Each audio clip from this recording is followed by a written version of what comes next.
Tinawag na sirang plaka ng National Task Force for the West Philippine Sea ang paulit-ulit na pahayag ng China na may special arrangement ito sa Pilipinas kaugnay ng resupply mission sa Ayungin Shoal.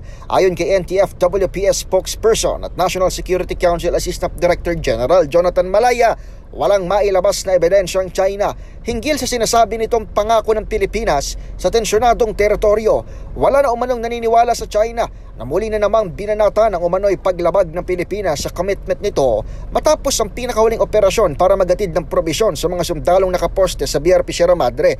Sa press briefing sa Maynila, nilinaw rin ni Foreign Affairs Department spokesperson Teresita Daza na hindi kailanman papasok sa kasunduan ng bansa para isuko alinman sa mga teritoryo nito. They want to steer a different course for Philippine-China relations, and it is critical that their actions match what they say.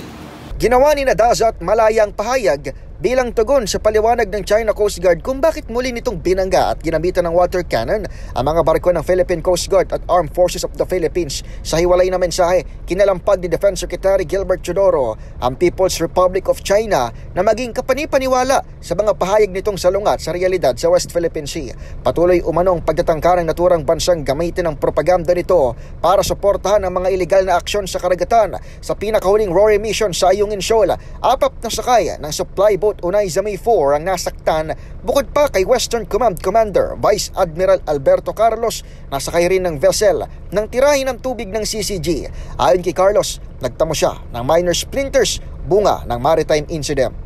Para sa MBC TV Network News, ito si Edniel Parrosa. Sama-sama tayo, Pilipino.